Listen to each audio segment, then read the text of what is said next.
Hi friends, welcome to my channel. आज आपका एडिटोरिया का पांचवा प्रैक्टिस सेट है जो कि बिहार दरोगा का जो चल रहा था वॉल्यूम 2 का जो प्रैक्टिस सेट चल रहा था एडिटोरिया का बिहार दरोगा के लिए। आज आपका पांचवा प्रैक्टिस सेट है। तो चलिए शुरू करते हैं, ज़्यादा टाइम वेस्ट नहीं करते हुए। चलिए पहला सवाल है, चलिए इसका आंसर बताइए क्या होगा। किस राज्य सरकार ने अनाथ बच्चों के लिए भारत का पहला मदर मिल्क बैंक स्थापित करने की घोषणा की है? उत्तराखंड सरकार ने, बिहार सरकार ने, छत्तीसगढ़ सरकार ने या तेलंगाना सरकार ने? तो बताइए पहला का आंसर हमारा क्या हो जाएगा। ऑप्शन नंबर ए क्या हो जाएगा, उत्तराखंड सरकार ने। किसने? उत्तराखंड सरकार ने। तो उत्तराखंड के स्वास्थ्य विभाग ने अनाथ बच्चों के लिए देश का पहला मदर मिल्क बैंक स्थापित करने की घोषणा की है। इस मिल्क बैंक के माध्यम से उन नवजात शिशुओं को दूध उपलब्ध कराया जाएगा जिनकी माता की मृत्यु प्रसव के दौरान हुई है। ठीक है, तो पहला का आंसर हमारा क्या, ऑप्शन नंबर ए। केंद्रीय बजट 2023-24 के अनुसार कुल राजकोषीय घाटा का अनुमान लगाया गया है कितना? बताइए। तो का आंसर बताइए क्या हो जाएगा हमारा। ऑप्शन नंबर सी क्या हो जाएगा हमारा। ऑप्शन नंबर सी कितना हो जाएगा। ऑप्शन नंबर सी कितना है, 17,86,816 करोड़ रुपये। 17,86,816 करोड़ रुपये जो है राजकोषीय घाटा का अनुमान लगाया गया है 2023-24 के लिए। तो दोस्त का आंसर हमारा क्या, ऑप्शन नंबर सी। तो केंद्रीय बजट 2023-24 के अनुसार कुल राजकोषीय घाटा जो 17,86,816 करोड़ रुपये का अनुमान लगाया गया है, जो जीडीपी का 5.9% है। जो जीडीपी का कितना आपका 5.9% है। ठीक है, चलिए 3 का आंसर बताइए क्या होगा। केंद्रीय बजट 2023-24 के अनुसार किस क्षेत्र के लिए डिजिटल पब्लिक इंफ्रास्ट्रक्चर का निर्माण किया जाएगा? कृषि, कौशल विकास, सेवा या इनमें से कोई नहीं? तो बताइए 3 का आंसर हमारा क्या हो जाएगा। तो कौन सा, ऑप्शन नंबर ए कौन सा, कृषि। तो केंद्रीय बजट 2023-24 के अनुसार कृषि क्षेत्र के लिए डिजिटल पब्लिक इंफ्रास्ट्रक्चर का निर्माण किया जाएगा। ऑप्शन नंबर ए हमारे इस क्वेश्चन का आंसर हो जाएगा। आर्थिक समीक्षा 2022-23 के अनुसार कुल विद्युत उत्पादन में सबसे बड़ा हिस्सा है अक्षय ऊर्जा का, थर्मल ऊर्जा का, जल विद्युत ऊर्जा का या परमाणु ऊर्जा का? बताइए 4 का आंसर हमारा क्या हो जाएगा। ऑप्शन नंबर बी क्या हो जाएगा ऑप्शन हमारा, ऑप्शन नंबर बी थर्मल ऊर्जा। तो आर्थिक समीक्षा 2022-23 के अनुसार कुल विद्युत उत्पादन में सबसे बड़ा हिस्सा जो थर्मल ऊर्जा का है, जो लगभग कितना आपका 59.1% है। जो थर्मल ऊर्जा का जो है लगभग कितना हिस्सा है आपका 59.1% है। ठीक है, और दूसरा सबसे बड़ा हिस्सा कौन सा आपका अक्षय ऊर्जा का है। दूसरा कौन सा बड़ा हिस्सा आपका अक्षय ऊर्जा का, उसका कितना है 27.5%। कितना है 27.5%। और तीसरे नंबर पे कौन सा आता है, हाइड्रो इलेक्ट्रिक पावर आता है। कितना, उसका कितना है आपका 11.7%। कितना 11.7%। हाइड्रो का कितना आपका 11.7%। तो सबसे ज़्यादा विद्युत उत्पादन किससे होता है, आपको थर्मल ऊर्जा से होता है। कितना 59.1%। और दूसरे नंबर पे कौन सा आता है, अक्षय ऊर्जा आता है 27.5%। और तीसरे नंबर पे आता है हाइड्रो आता है 11.7%। ठीक है, याद रखिएगा। आर्थिक समीक्षा 2022-23 के आधार पर विश्व बैंक के अनुसार 2022 में शीर्ष धन प्रेषण प्राप्तकर्ता देश हैं भारत, चीन, मैक्सिको या अमेरिका? बताइए 5 का आंसर हमारा क्या हो जाएगा। ऑप्शन नंबर ए क्या हो जाएगा हमारा, ऑप्शन नंबर ए भारत। तो आर्थिक समीक्षा 2022-23 के आधार पर विश्व बैंक के अनुसार 2022 में शीर्ष धन प्रेषण प्राप्तकर्ता देश है आपका भारत है। ठीक है, तो विश्व बैंक के अनुसार वर्ष 2022 में शीर्ष धन प्रेषण प्राप्तकर्ता देश आपका भारत है। भारत कितना आपका 100 बिलियन अमेरिकी डॉलर। भारत कितना 100 बिलियन अमेरिकी डॉलर। और 2 नंबर पे आपका कौन, आपका मैक्सिको कितना आपका 60 बिलियन अमेरिकी डॉलर। और 3 नंबर पे क्या, चीन कितना आपका 51 बिलियन अमेरिकी डॉलर। चीन जो आपका 51 बिलियन अमेरिकी डॉलर। ठीक है, याद रखिएगा। हाल ही में प्रधानमंत्री नरेंद्र मोदी द्वारा विश्व के पहले नैनो यूरिया संयंत्र का उद्घाटन किस राज्य में किया गया? गुजरात में, उत्तर प्रदेश में, महाराष्ट्र में, हरियाणा में? बताइए 6 का आंसर हमारा क्या हो जाएगा। ऑप्शन नंबर ए क्या हो जाएगा हमारा, ऑप्शन नंबर ए गुजरात। तो प्रधानमंत्री नरेंद्र मोदी द्वारा विश्व के पहले नैनो यूरिया संयंत्र का उद्घाटन गुजरात में किया गया। मिट्टी में यूरिया के प्रयोग में कमी लाने की प्रधानमंत्री की अपील से प्रेरित होकर इसे तैयार किया गया है। यह भूमिगत जल की गुणवत्ता सुधारने तथा जलवायु परिवर्तन और टिकाऊ उत्पादन पर सकारात्मक प्रभाव डालते हुए ग्लोबल वार्मिंग को कम करने में यह अहम भूमिका निभाएगा। तो 6 का हमारा आंसर क्या हो गया, हमारा ऑप्शन नंबर ए गुजरात। 7 का आंसर बताइए क्या होगा। प्रतिवर्ष किस तिथि को विभाजन विभीषिका स्मृति दिवस मनाने का निर्णय प्रधानमंत्री नरेंद्र मोदी द्वारा जो है लिया गया है। 7 अगस्त, 14 अगस्त, 15 अगस्त या 15 नवंबर। तो बताइए 7 का हमारा आंसर क्या हो जाएगा, हमारा ऑप्शन नंबर बी। क्या हो जाएगा हमारा ऑप्शन नंबर बी, 14 अगस्त। कितना, 14 अगस्त। तो प्रधानमंत्री नरेंद्र मोदी द्वारा 14 अगस्त को प्रतिवर्ष विभाजन विभीषिका स्मृति दिवस के रूप में मनाने का निर्णय लिया गया है, क्योंकि इसी दिन जो है भारत और पाकिस्तान का विभाजन हुआ था, इसीलिए। दिसंबर 2022 में आए बम चक्रवात निम्न में से किस क्षेत्र को प्रभावित किया। फिलीपींस, मैक्सिको, अमेरिका, कनाडा या जापान। बताइए 8 का आंसर हमारा क्या हो जाएगा, ऑप्शन नंबर सी। क्या हो जाएगा, ऑप्शन नंबर सी, अमेरिका और कनाडा। तो दिसंबर 2022 में आए बम चक्रवात मुख्यतः अमेरिका कनाडा क्षेत्र को प्रभावित किया। बम चक्रवात आमतौर पर ठंड के दौरान देखने को मिलते हैं, क्योंकि ये चक्रवात ठंडी और गर्म हवा के मिलन के कारण बनता है। यह चक्रवात उत्तर पश्चिम अटलांटिक, उत्तर पश्चिम प्रशांत और कभी कभी भूमध्य सागर के ऊपर बनते हैं। चलिए चलिए 9 का आंसर बताइए क्या होगा। अर्थ ऑब्जर्वेशन सैटेलाइट 7 उपग्रह को किस प्रक्षेपण यान से प्रक्षेपित किया गया है। SSLV-D2 या PSLV-C54 या LVM-30 या M2 या एरियन 5। बताइए 9 का आंसर हमारा क्या हो जाएगा, ऑप्शन नंबर ए। क्या हो जाएगा हमारा ऑप्शन नंबर ए, ठीक है, SSLV-D2, ठीक है। और इसका वजन कितना आपका, इसका वजन आपका कितना है, 156.3 kg। कितना, 156.3 kg इसका वजन है, ये भी याद रखिएगा। जिसका आपका अर्थ ऑब्जर्वेशन सैटेलाइट को उपग्रह SSLV-D2 प्रक्षेपण यहाँ से प्रक्षेपित किया गया। यह जो है 156.3 किलोग्राम का उपग्रह है। इसे इसरो द्वारा डिजाइन और विकसित किया गया है, इसे भी याद रखिएगा। चलिए आते हैं क्वेश्चन नंबर 10 की तरफ। चलिए इसका आंसर बताइए क्या होगा। तुर्की एवं सीरिया में आए भूकंप से प्रभावित लोगों की मदद के लिए भारत सरकार द्वारा कौन सा ऑपरेशन चलाया गया। ऑपरेशन उपलब्ध, ऑपरेशन देवी शक्ति, ऑपरेशन सद्भावना, ऑपरेशन दोस्त। बताइए 10 का आंसर हमारा क्या हो जाएगा, ऑप्शन नंबर डी। क्या हो जाएगा, ऑपरेशन दोस्त। कौन सा ऑपरेशन दोस्त। तो तुर्की एवं सीरिया में आए भूकंप से प्रभावित लोगों की मदद के लिए भारत सरकार द्वारा ऑपरेशन दोस्त चलाया गया, ठीक है। और ऑपरेशन देवी शक्ति, ये तो आपको पता होगी। ऑपरेशन देवी शक्ति जो अफगानिस्तान में फंसे भारतीय नागरिकों को निकालने के लिए जो है ऑपरेशन देवी शक्ति चलाया गया था, ठीक है। और ऑपरेशन सद्भावना, ये तो जानते होंगे, बहुत काफ़ी चर्चा में था। ये जम्मू कश्मीर में ग्रामीण क्षेत्रों और LOC के आसपास के क्षेत्रों में लोगों की मदद के लिए जो है ऑपरेशन सद्भावना चलाया गया है। जम्मू कश्मीर में ग्रामीण क्षेत्रों और LOC के आसपास के क्षेत्रों में लोगों की मदद के लिए जो है ऑपरेशन सद्भावना चलाया गया है। और ऑपरेशन उपलब्ध, यह जो आपका रेलवे टिकट कालाबाजारी करने वाले दलालों की गतिविधियों पर अंकुश लगाना है। तो ऑपरेशन उपलब्ध का है रेलवे टिकट कालाबाजारी करने वाले दलालों की गतिविधियों पर अंकुश लगाना जो है ऑपरेशन उपलब्ध का कार्य है। चलिए 11 का आंसर बताइए क्या होगा। 17वीं भारत वन स्थिति रिपोर्ट के अनुसार देश में कुल मैंग्रोव वन कितना वर्ग किलोमीटर है। 2114 kilometre square, 4992 kilometre square, 1540 kilometre square या 2661 किलोमीटर स्क्वायर। बताइए 11 का आंसर हमारा क्या हो जाएगा, ऑप्शन नंबर बी। कितना, 4992 किलोमीटर स्क्वायर।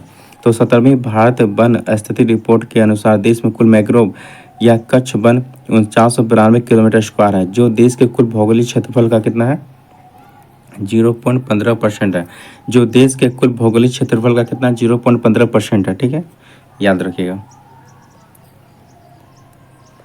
खिजरिया वन्यजीव अभयारण्य किस राज्य में स्थित है। गुजरात, उत्तर प्रदेश, मध्य प्रदेश, आंध्र प्रदेश। बताइए 12 का आंसर हमारा क्या हो जाएगा, ऑप्शन नंबर ए। कहाँ, गुजरात। तो खिजरिया वन्यजीव अभयारण्य गुजरात राज्य में स्थित है, जिसे फरवरी 2022 में रामसर स्थल के रूप में शामिल किया गया। जिसे फरवरी 2022 में जो है रामसर स्थल में जो है शामिल किया गया, ठीक है। और उत्तर प्रदेश का जानते होंगे कौन सा, उत्तर प्रदेश का एक याद रखिए कौन सा, बखीरा वन्यजीव अभयारण्य। और मध्य प्रदेश का कौन सा आपका, मध्य प्रदेश का साक्य सागर झील, ठीक है। और आंध्र प्रदेश का आपका, और आंध्र प्रदेश का कौन सा आपका, कोलेरू झील। आंध्र प्रदेश में कौन सा, कोलेरू झील। ये सब सारे क्या आपके रामसर स्थल हैं, ठीक है। चलाते हैं क्वेश्चन नंबर 13 की तरफ। भारत में अभी तक कुल कितने समुद्र तटों को ब्लू फ्लैग प्रमाणन से जो सम्मानित किया जा चुका है। 10, 11, 12 या 13। बताइए इसका आंसर हमारा क्या हो जाएगा, 13 का आंसर हमारा क्या हो जाएगा, बताइए। कितने, तो 12, कितना, ऑप्शन नंबर सी, कितना, 12। तो 12। तो भारत में अभी तक कुल 12 समुद्री तटों को ब्लू फ्लैग प्रमाण से सम्मानित किया जा चुका है। ब्लू फ्लैग प्रमाण अंतर्राष्ट्रीय इको स्तरीय टैग है जो समुद्र तटों को स्वस्थ, सुरक्षित और सतत विकास में बढ़ावा देने का प्रयास करता है। यह प्रमाण पत्र डेनमार्क के फाउंडेशन फॉर एनवायरनमेंट एजुकेशन द्वारा प्रदान किया जाता है। यह प्रमाण पत्र डेनमार्क के फाउंडेशन फॉर एनवायरनमेंट एजुकेशन द्वारा प्रदान किया जाता है। ये भी याद रखिए, काफ़ी इंपॉर्टेंट है। चलिए 14 का आंसर बताइए क्या होगा। साइक्लोन 1 सैन्य अभ्यास का आयोजन भारत और किस देश के बीच हुआ? सिंगापुर, जापान, इंडोनेशिया या मिस्र? बताइए 14 का आंसर हमारा क्या हो जाएगा? Option number D. क्या हो जाएगा? ऑप्शन नंबर डी, मिस्र। तो भारत और मिस्र की सेनाओं के बीच अभ्यास साइक्लोन 1 का आयोजन राजस्थान के जैसलमेर में कहा गया है। साइक्लोन 1 का आयोजन कहाँ किया गया? आपका राजस्थान के जैसलमेर में किया गया। यह सैन्य अभ्यास दोनों देशों के सेनाओं के बीच अब तक का पहला संयुक्त अभ्यास है। ठीक है। और एक आप जानते होंगे, भारत और सिंगापुर के बीच क्या होता है? आपका बोल्ड कुरुक्षेत्र होता है। बोल्ड कुरुक्षेत्र जो होता है, यह भारत और सिंगापुर के बीच होता है। भारत और सिंगापुर के बीच क्या होता है? बोल्ड कुरुक्षेत्र होता है। और भारत और जापान के बीच क्या होता है? भारत और जापान के बीच क्या होता है? धर्म गार्जियन होता है। क्या? धर्म गार्जियन। अब भारत और इंडोनेशिया बीच, अब भारत और इंडोनेशिया बीच क्या होता है? आपका गरुड़ शक्ति होता है। क्या होता है? गरुड़ शक्ति होता है। तो ये सारे पॉइंट आप याद रखिएगा। जलवायु परिवर्तन प्रदर्शन सूचकांक 2023 में भारत का स्थान है 7, 8, 13 या 19? बताइए 15 का आंसर हमारा क्या हो जाएगा? Option number B, 8। तो भारत जलवायु परिवर्तन प्रदर्शन सूचकांक 2023 में 8वें स्थान पर है। यह सूचकांक जो है German watch new climate institute of climate action network द्वारा जो है वर्ष 2005 से वार्षिक आधार पर प्रकाशित किया जाता है। किसके द्वारा? तो German watch new climate institute of climate action network द्वारा जो वर्ष 2005 से वार्षिक आधार पर जो है प्रकाशित किया जाता है। ठीक है। और इसका लक्ष्य क्या है? अंतर्राष्ट्रीय जलवायु राजनीति में पारदर्शिता को बढ़ावा देना और अलग अलग देशों द्वारा जलवायु संरक्षण की दिशा में किए गए प्रयासों एवं प्रगति के बीच तुलना करने में सक्षम बनाना। ठीक है। तो इसका आंसर क्या हमारा? Option number B. चलिए 16 का आंसर बताइए क्या होगा। राष्ट्रीय विज्ञान दिवस 2023 का थीम है global science for global wellbeing या ट्रांसफॉर्मिंग लिटरेसी लर्निंग स्पेसेस या building A shared future for all life, या इनमें से कोई नहीं? बताइए 16 का आंसर हमारा क्या हो जाएगा? ऑप्शन नंबर ए। क्या हो जाएगा हमारा? Option number global science for global wellbeing. ठीक है। तो राष्ट्रीय विज्ञान दिवस जो प्रत्येक हर एक वर्ष जो आपका कब मनाया जाता है? आपका 28 फरवरी को। ठीक है। तो राष्ट्रीय विज्ञान दिवस जो आपका 28 फरवरी को प्रतिवर्ष मनाया जाता है। इसका उद्देश्य क्या है? विद्यार्थियों को विज्ञान के प्रति आकर्षित व प्रेरित करना तथा जन साधारण को विज्ञान एवं वैज्ञानिक उपलब्धियों के प्रति सजग करना। तो इस साल का थीम क्या था आपका? Global science for global wellbeing. ठीक है। इसका हिंदी क्या? वैश्विक कल्याण के लिए वैश्विक विज्ञान। कभी कभी हिंदी में थीम पूछा जाता है तो क्या हो जाएगा? वैश्विक कल्याण के लिए वैश्विक विज्ञान। ठीक है। तो ऑप्शन नंबर है हमारा इस क्वेश्चन का आंसर हो जाएगा। तो 17 का आंसर बताइए। हिंदी भाषा के लिए साहित्य अकादमी पुरस्कार 2022 से किसे सम्मानित किया गया? अजित आजाद, अनीश अस्फाक, अनुराधा रॉय, बद्री नारायण? बताइए 17 का आंसर क्या हो जाएगा हमारा? Option number D. क्या? बद्री नारायण। तो हिंदी भाषा के लिए साहित्य अकादमी पुरस्कार 2022 बद्री नारायण को दिया गया। कि इसकी कविता का नाम क्या है? तुमरी। क्या नाम है? कविता का नाम क्या है? तुमरी। तो तुमरी शब्द, तुमरी के शब्द, इनकी कविता क्या नाम है? तुमरी के शब्द। क्या नाम है? तुमरी के शब्द। ठीक है। तुमरी के शब्द। ठीक है।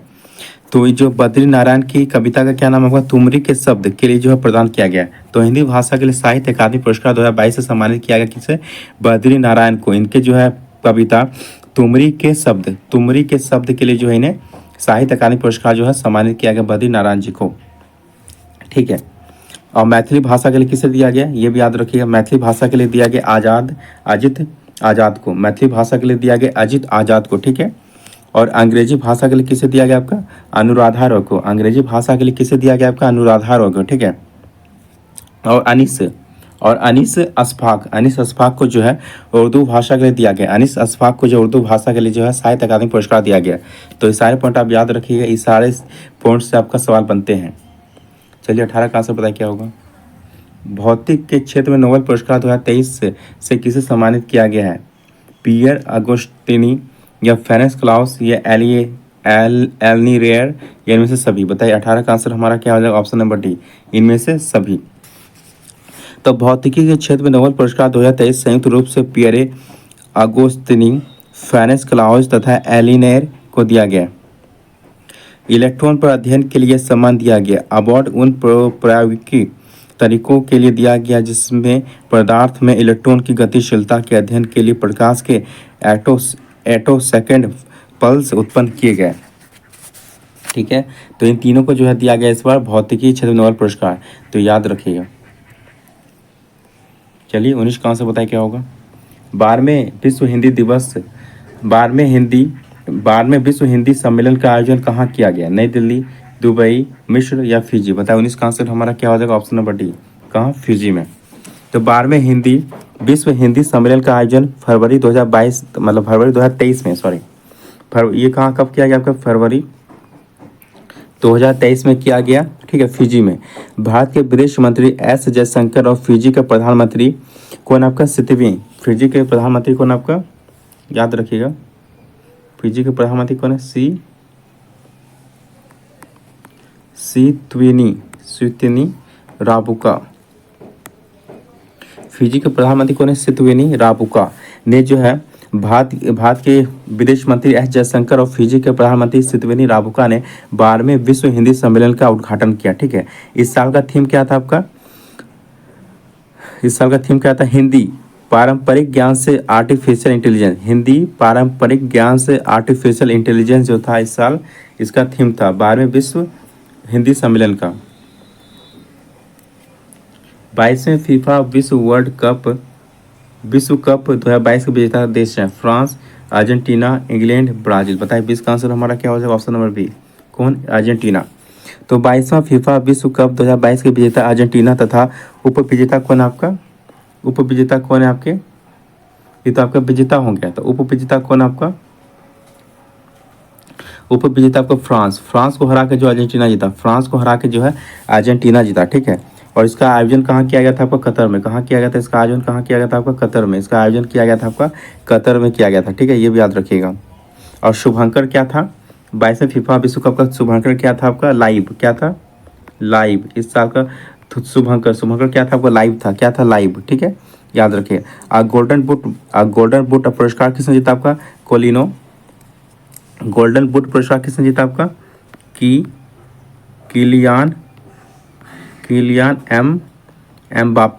किलियान एम्बापे जो है गोल्डन बूट पुरस्कार जीता। गोल्डन बॉल किसने जीता? गोल्डन बॉल जीता लियोनेल मेसी ने। किसने? लियोनेल मेसी ने जो आपका गोल्डन बॉल पुरस्कार जीता। ठीक है, गोल्डन ग्लव्स किसने जीता आपका? गोल्डन ग्लव्स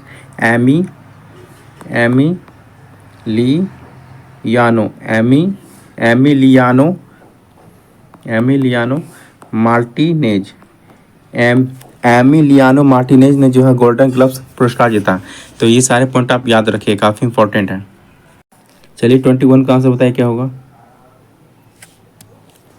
प्रसिद्ध फुटबॉल खिलाड़ी पेले का निधन हो गया। वे किस देश के खिलाड़ी थे? ब्राजील, स्पेन, इंग्लैंड या फ्रांस? बताइए किसका आंसर हमारा क्या हो जाएगा? ऑप्शन नंबर ए, कहाँ के थे? ये ब्राज़ील के थे। ठीक है, तो ब्राज़ील के दिग्गज फुटबॉलर खिलाड़ी पेले का निधन दिसंबर 2022 में हो गया। 82 वर्ष की आयु में हो गया। ठीक है, इन्होंने जो आपका 1958, 1962 और 1970 1958, 1962 और 1970 में जो है ब्राज़ील को फुटबॉल वर्ल्ड कप में जीत दिलाई थी पेले ने। ठीक है, याद रखें 1958, 1962 और 1970 में। ठीक है, हाल ही में किस देश ने वर्ष 2027 तक देश में ब्याज मुक्त बैंकिंग प्रणाली को लागू करने की घोषणा की है? भारत ने, पाकिस्तान ने, अफगानिस्तान या जापान ने? बताइए 22 का आंसर हमारा क्या हो जाएगा? ऑप्शन नंबर बी, कौन सा? पाकिस्तान ने। तो पाकिस्तान सरकार ने वर्ष 2027 तक देश में ब्याज मुक्त बैंकिंग प्रणाली लागू करने की घोषणा की है। कब तक? 2027 तक। ठीक है, फेडरल शरीयत कोर्ट के अनुसार पाकिस्तान में प्रचलित ब्याज आधारित बैंकिंग प्रणाली शरीयत कानून के खिलाफ थी, क्योंकि इस्लाम में ब्याज को किसी भी रूप में गलत माना जाता है, इसीलिए जो है ख़त्म कर दिया जाएगा 2027 तक पाकिस्तान में। केंद्रीय मत्स्य पालन पशुपालन एवं डेयरी मंत्रालय के अनुसार भारत मछली उत्पादन में विश्व में किस स्थान पर है? पहला, दूसरा, तीसरा तथा चौथा। बताइए 23 का आंसर हमारा क्या हो जाएगा? ऑप्शन नंबर सी, कितना? तीसरा। तो केंद्रीय मत्स्य पालन पशुपालन मंत्रालय के अनुसार भारत मछली उत्पादन में विश्व में तीसरे स्थान पर है। भारत जो है विश्व में तीसरे स्थान पर, ठीक है। और अंतर्देशीय मछली उत्पादन में पहले स्थान पर है। और अंतर्देशीय मछली उत्पादन में भारत जो है पहले स्थान पर है, ठीक है। भारत विश्व में जलीय कृषि के माध्यम से मछली का उत्पादन करने वाला दूसरा प्रमुख देश है। भारत विश्व में जलीय कृषि के माध्यम से मछली का उत्पादन करने वाला दूसरा प्रमुख देश है।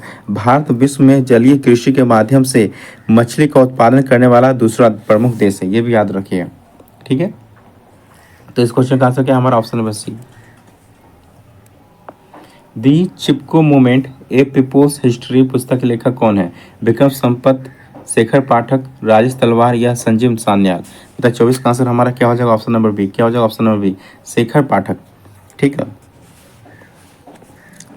और एक याद रखिएगा, विक्रम संपत की पुस्तक का नाम रखिएगा, क्या नाम है? Brave hearts of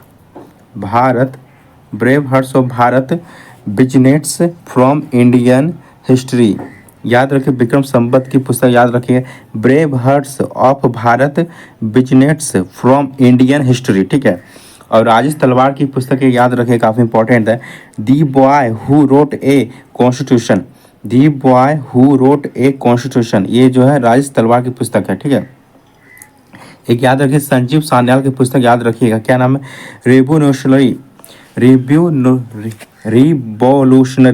revolutionaries the other story of how Indian von it's freedom, ठीक है। ये किसकी पुस्तक है? संजीव सान्याल की, याद रखिएगा। ऑस्ट्रेलियन ओपन 2023 के पुरुष एकल विजेता हैं कौन? नोवाक जोकोविच, स्टेफानोस सित्सिपास या कार्लोस अल्कराज या राफेल नडाल। बताइए 25 का आंसर हमारा क्या हो जाएगा? ऑप्शन नंबर ए, कौन? नोवाक जोकोविच, ठीक है। तो ऑस्ट्रेलियन ओपन 2023 के पुरुष एकल विजेता कौन? आपके नोवाक जोकोविच है, ठीक है। और उप विजेता कौन थे आपके? याद रखिए, ये भी इससे भी सवाल बन जाते हैं। Stefanos Tsitsipas. उप विजेता कौन थे? स्टेफानोस सित्सिपास, ठीक है, उप विजेता, ठीक है, याद रखिएगा। चलिए 26 की तरफ आते हैं। तो इसका आंसर बताइए क्या होगा? चार्टर एक्ट 1813 के संबंध में निम्नलिखित कथनों पर विचार करें, ठीक है। पूछा गया इनमें से कौन सा आपका कथन जो आपका सत्य है? तो बताइए 26 का आंसर बताइए, कौन सा आपका जो कथन सत्य है, ठीक है। इसने भारत में ईस्ट इंडिया कंपनी के व्यापार एकाधिपत्य को और चाय का व्यापार था चीन के साथ व्यापार को छोड़कर समाप्त कर दिया। हाँ, ये सही है आपका, पहला जो आपका सही है। इसने कंपनी द्वारा अधिकार में लिए भारतीय राज्य क्षेत्रों पर ब्रिटिश क्राउन की संप्रभुता को मजबूत कर दिया।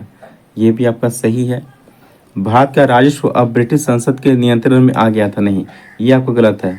ब्रिटिश संसद के नियंत्रण में कब गया था? ये आपका 1858 में गया था। कब गया था? 1858 गया था, ना कि आपका 1813 के चार्टर एक्ट के तहत दिया था, ठीक है। तो तीसरा आपका गलत है, पहला दूसरा हमारा सही है।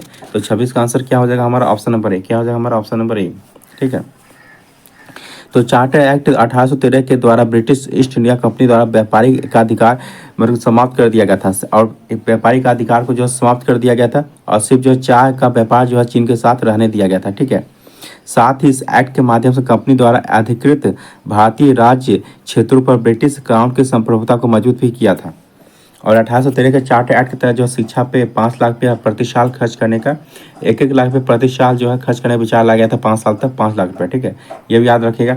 और 1813 के चार्टर एक्ट के तहत जो है भारत में ईसाई मिशनरियों को भारत में आने की छूट प्रदान कर दी गई थी 1813 के चार्टर एक्ट के तहत। तो ये सारे पॉइंट आप याद रखिएगा। स्थानीय सरकारें आधार होती थी आरक्षण का, लोकतंत्र का, धर्मनिरपेक्षता का, इनमें से सभी। तो बताइए 27 का आंसर हमारा क्या हो जाएगा? 27 का आंसर हमारा क्या हो जाएगा बताइए। ये कौन सा लोकतंत्र का क्या हो जाएगा, लोकतंत्र का। ऑप्शन नंबर बी हमारे इस क्वेश्चन का आंसर हो जाएगा। तो स्थानीय सरकारें लोकतंत्र का आधार होती हैं क्योंकि लोकतंत्र को जीवंत बनाने के लिए लोगों की सहभागिता की आवश्यकता होती है। चलिए 28 का, भारतीय संविधान की प्रस्तावना में कितने प्रकार के न्याय, स्वतंत्रता एवं समानता वर्णित है। तो पूछा गया भारतीय संविधान की प्रस्तावना में न्याय कितने प्रकार के हैं, स्वतंत्रता कितने प्रकार के और समानता कितने प्रकार के हैं। ठीक है, तो कितने, तो न्याय आपके जो है 3 प्रकार के, न्याय जो आपके 3 प्रकार के हैं और समानता जो है आपके कितने प्रकार के, 5 प्रकार के समानता है, स्वतंत्रता है। ठीक है, और समानता जो है आपके 2 प्रकार के, समानता कितने प्रकार के, आपके 2 प्रकार के। ठीक है, तो चलिए एक बार रिपीट कर देते हैं। देखिए न्याय जो है आपका कितना प्रकार का, 3 प्रकार का। कौन कौन सा न्याय है आपका 3 प्रकार का, तो सामाजिक न्याय, आर्थिक न्याय और राजनीतिक न्याय। तो सामाजिक न्याय, आर्थिक न्याय और राजनीतिक न्याय, तो न्याय आपका कितना 3 प्रकार का। ठीक है, और स्वतंत्रता जो है आपका यह 5 प्रकार का, स्वतंत्रता जो आपका 5 प्रकार का। कौन कौन सा, विचार, अभिव्यक्ति, विश्वास, धर्म एवं उपासना। विचार, अभिव्यक्ति, विश्वास, धर्म एवं उपासना की स्वतंत्रता है। ठीक है, और समानता जो आपका 2 प्रकार का, समानता जो आपका 2 प्रकार का, कौन कौन सा, प्रतिष्ठा और अवसर की समानता, प्रतिष्ठा और अवसर की समानता। तो इस हिसाब से कौन हो जाएगा हमारा 3 3 3 5 2 3 5 2, 3 5 2 किस में हमारा ऑप्शन है, 3 5 2 किस में हमारा ऑप्शन नंबर सी में, किस में हमारा ऑप्शन नंबर सी में। तो इस क्वेश्चन का आंसर क्या हो जाएगा हमारा ऑप्शन नंबर सी। चलिए 29 का आंसर बताइए क्या होगा। किस संविधान संशोधन के द्वारा यह प्रावधान किया गया है कि मंत्रिपरिषद में मंत्रियों की संख्या प्रधानमंत्री को शामिल करके कुल संख्या का जो 15% से अधिक नहीं होना चाहिए। बताइए तो कौन सा संविधान संशोधन के तहत। तो ये सिंपल है, आपको पता होंगी, आप अगर पहले देखें प्रैक्टिस सेट तो इजीली आपको बताया गया है, सारा चीज़ बता दिया गया है।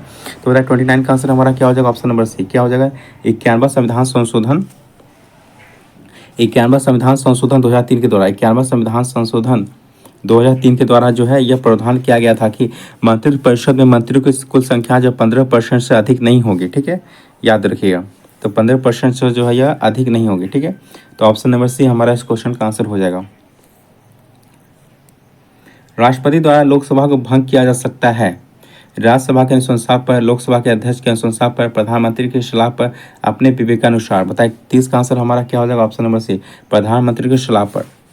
तो ये कब किस भंग, अनुच्छेद मतलब आर्टिकल 85 के 2 के अनुसार राष्ट्रपति प्रधानमंत्री के परामर्श या सलाह पर लोकसभा को भंग कर सकता है, आर्टिकल 85 2 के तहत। निम्नलिखित में कौन सही सम्मिलित नहीं है, बताइए। विस्फोटक पदार्थ अधिनियम 1908, समाचार पत्र अधिनियम 1908, राजद्रोही सभा को रोकने से संबंधित अधिनियम 1908, या बी तथा सी दोनों। बताइए 31 का आंसर हमारा क्या हो जाएगा, ऑप्शन नंबर सी, राजद्रोही सभा को रोकने से संबंधित अधिनियम 1908, यह जो आपका सम्मिलित नहीं है। ठीक है, यह सम्मिलित नहीं है। तो राजद्रोह को बढ़ावा देने या सार्वजनिक शांति भंग करने की स्थापना वाली सार्वजनिक बैठकों की रोकथाम में बेहतर प्रावधान करने के लिए अधिनियम किया गया है। ठीक है, यह ब्रिटिश राज के इंपीरियल लेजिस्लेटिव काउंसिल 1907 अधिनियम था जो सरकार को राजनीतिक बैठकों पर रोक लगाने में सक्षम बनाती थी। तो ये क्या था आपका 1908 नहीं, कितना था आपका 1907। ठीक है, ये कितना था 1907 था। ठीक है, तो ये जो था आपका ब्रिटिश राज के इंपीरियल लेजिस्लेटिव काउंसिल 1907 का अधिनियम था जो सरकार को राजनीतिक बैठकों पर रोक लगाने में सक्षम था। तो 1908 नहीं, क्या होगा 1907 होगा। ठीक है, यह अधिनियम तब पारित किया गया जब ब्रिटिश सरकार की खुफिया जानकारी ने गदर आंदोलन की उपस्थिति का पता लगाया था जो भारत में राजनीतिक हिंसा को भड़काने के उद्देश्य से गठित किया गया था। तो कौन सा सम्मिलित नहीं आपका, हमारा ऑप्शन नंबर सी जो हमारा जो है सम्मिलित नहीं है। पंचायतों एवं नगर पालिकाओं के संबंध में भारतीय संविधान में किस वर्ष प्रावधान किया गया था, 1991, 1993, 1996, 2003। बताइए 32 का आंसर क्या हो जाएगा हमारा ऑप्शन नंबर बी, 1993। तो पंचायतों एवं नगर पालिकाओं के संबंध में भारतीय संविधान में प्रावधान जो है 73वां पंचायत जो है पंचायती राज व्यवस्था 73वां संविधान संशोधन 1992-93 द्वारा जो लागू हुआ था। और फाइनली जो आपका 24 अप्रैल 24 अप्रैल को जो है ये लागू हुआ था। कब हुआ था? 24 अप्रैल 1993 को ये लागू हुआ था। इसलिए 24 अप्रैल को क्या मनाते हैं? पंचायती राज दिवस मनाते हैं। ठीक है, तो 93वां संविधान संशोधन 1992-93 द्वारा जो है पंचायती राज व्यवस्था को जो लागू किया गया था। और नगर पालिका को जो आपका 74वां संविधान संशोधन 1992-93 द्वारा जो है लागू किया गया था। ठीक है, नगर पालिका को पंचायती राज व्यवस्था में कितने कार्य हैं? कार्य क्षेत्र 29 कार्य सौंपे गए और नगर पालिका को 18 कार्य क्षेत्र सौंपे गए।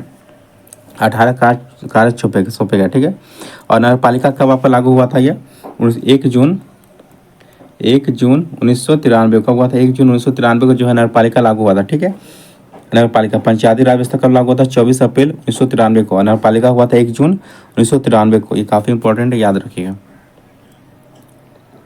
ठीक है, और पंचायती राज व्यवस्था क्या अनुसूची 11 में है और नगर पालिका जो आपका अनुसूची 12 में। ठीक है, याद रखिएगा। और आर्टिकल पूछा जाएगा तो कितना? 243 से जो है 247 ओ तक जो आपका क्या है? पंचायती राज व्यवस्था है। और नगर पालिका जो है 243 पी से जो आपका 243 जेड तक जो आपका नगर पालिका है। ठीक है, ये याद रखिएगा। चलिए 33 का आंसर बताइए क्या होगा? भारत में न्यायिक पुनर्विलोकन की शक्ति का प्रयोग किसके द्वारा किया जाता है?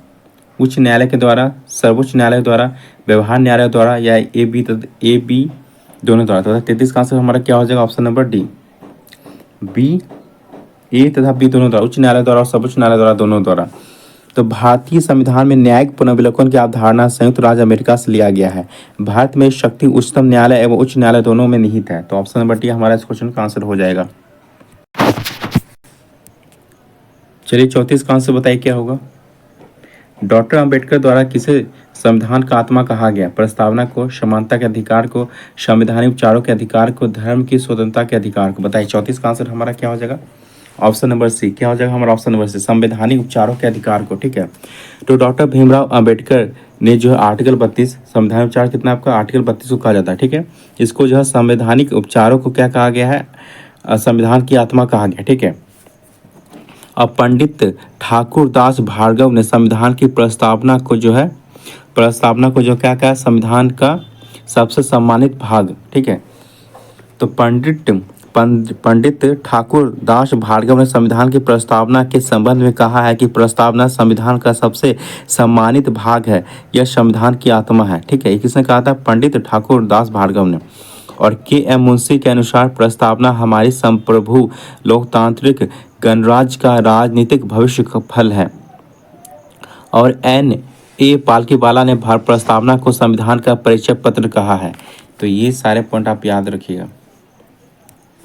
निम्न में से कौन संविधान का संघीय गुण नहीं है? स्वतंत्र न्यायपालिका, एकल नागरिकता, लिखित संविधान, केंद्र राज्य के मध्य शक्ति का बंटवारा? बताइए 35 का आंसर हमारा क्या हो जाएगा? Option number B. क्या हो जाएगा? ऑप्शन नंबर बी, एकल नागरिकता। तो एकल नागरिकता भारत के संविधान का संघीय लक्षण नहीं है। ठीक है, भारतीय संविधान में एकात्मक और संघात्मक दोनों प्रकार की विशेषताएं मौजूद हैं। तो कौन सा संघीय लक्षण है आपका? एकल नागरिकता। 6 प्रमुख बैंकों का राष्ट्रीयकरण किस पंचवर्षीय योजना के दौरान किया गया था? बताइए 36 का आंसर। 36 का आंसर बताइए क्या हो जाएगा हमारा?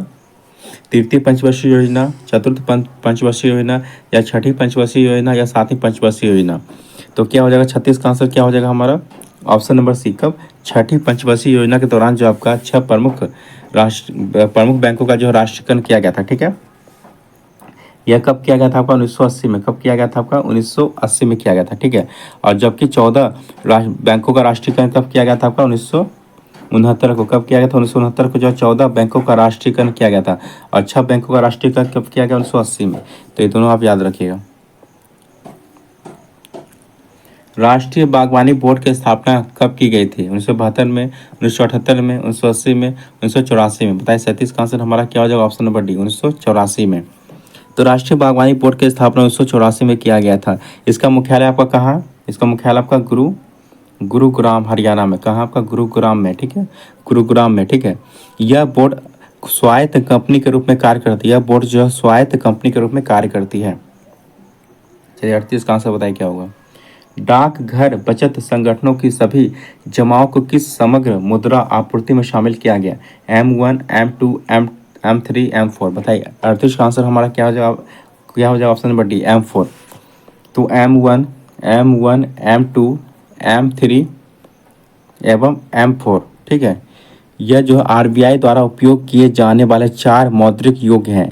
ठीक है, इसमें M1 मुद्रा अधिक तरल होता है। ठीक है, M1 मुद्रा जो अधिक तरल होता है। ठीक है, और M4 मुद्रा सबसे कम तरल होता है। और M4 मुद्रा जो सबसे कम तरल होता है और M1 मुद्रा जो सबसे अधिक तरल होता है और M4 मुद्रा जो सबसे कम तरल होता है। ठीक है, याद रखिए। तरल तरल मतलब पैसा, मतलब जो आपका लिक्विडिटी जो है वो आपका। ठीक है, चलिए, आत्मनिर्भरता के उद्देश्य को पहली बार किस पंचवर्षीय योजना में शामिल किया गया था? पहली, दूसरी, तीसरी या चौथी? बताएं 40 का आंसर हमारा क्या हो जाएगा? Option number C. क्या हो जाएगा ऑप्शन नंबर सी? तीसरी। तो आत्मनिर्भरता के उद्देश्य को पहली बार तीसरी पंचवर्षीय योजना में शामिल किया गया था। इस योजना का कार्यकाल कितना था आपका? 1961 से 66 तक। 1961 से 66 तक जो था तीसरी पंचवर्षीय योजना का कार्य था। पहली पंचवर्षीय योजना का उद्देश्य क्या था? कृषि विकास। ठीक है, पहली पंचवर्षीय योजना का उद्देश्य क्या था आपका? कृषि विकास था। ठीक है, और दूसरी पंचवर्षीय योजना का उद्देश्य क्या था? दूसरी पंचवर्षीय योजना का उद्देश्य क्या था आपका? उद्योगों का विकास था। ठीक है, और तीसरी पंचवर्षीय योजना में क्या दिया गया था? आत्मनिर्भरता, मतलब आत्मनिर्भरता के उद्देश्य को पहली बार जो है तीसरी पंचवर्षीय योजना में शामिल किया गया था। ये तीनों आप याद रखिएगा। अब तक कुल कितनी बार भारतीय मुद्रा का अवमूल्यन किया जा चुका है? 2, 3, 4, अभी तक नहीं किया गया। बताइए 40 का आंसर हमारा क्या हो जाएगा? Option number B. कितनी बार? 3 बार। ठीक है, और यह 3 बार कब कब हुआ आपका? 1949 में हुआ है, 1966 में हुआ है और 1991 में हुआ है। ठीक है, 1949, 1966 और 1991 में हुआ है। ठीक है, याद रखिएगा। निम्नलिखित में कौन सा दर्रा श्रीनगर और लेह को जोड़ता है? जो जिला, बारालाचा, नाथुला, जयलपला? बताइए 41 का आंसर हमारा क्या हो जाए? ऑप्शन नंबर ए। कौन सा? जो जिला।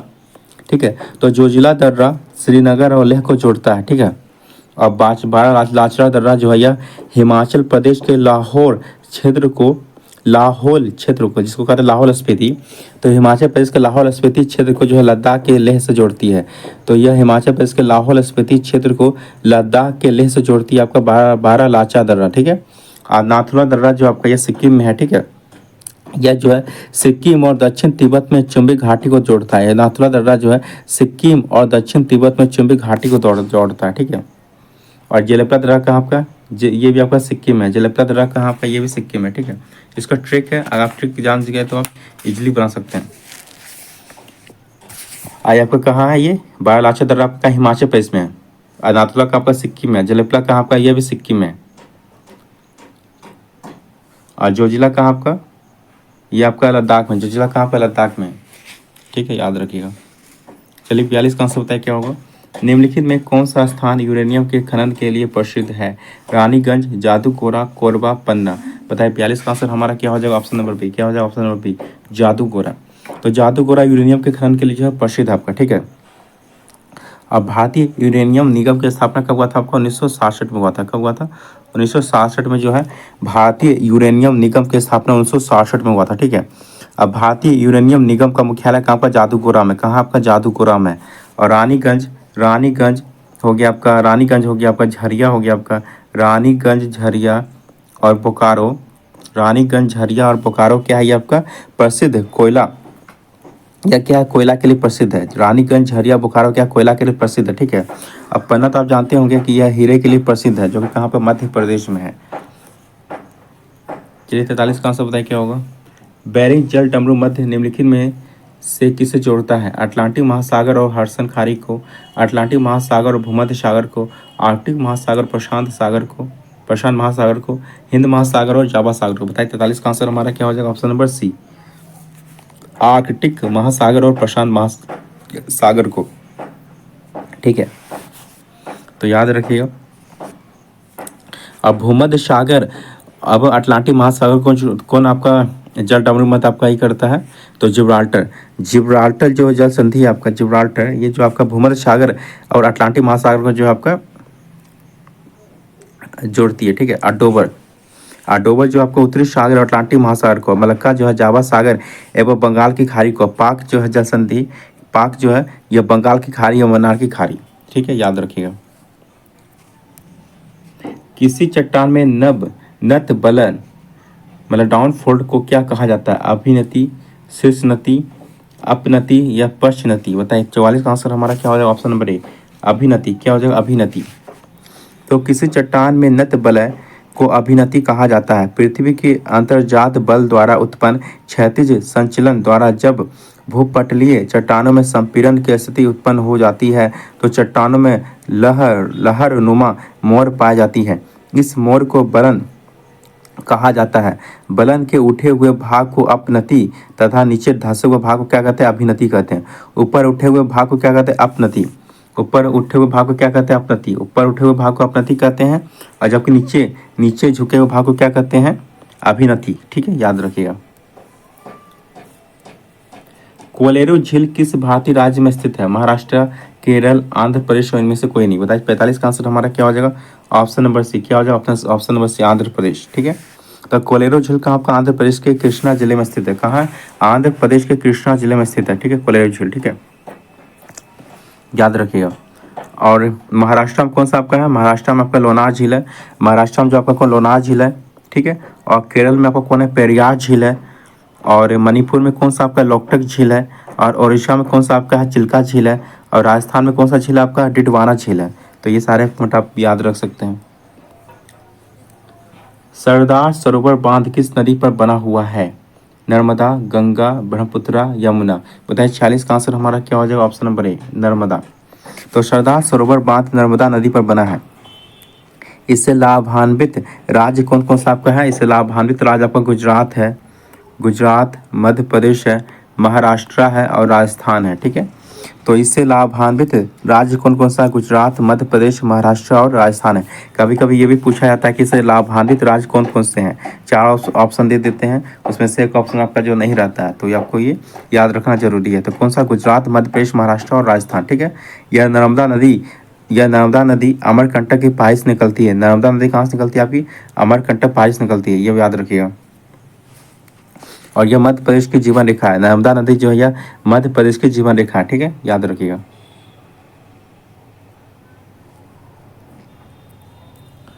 निम्नलिखित में से कौन सा कथन जो आपका गलत है?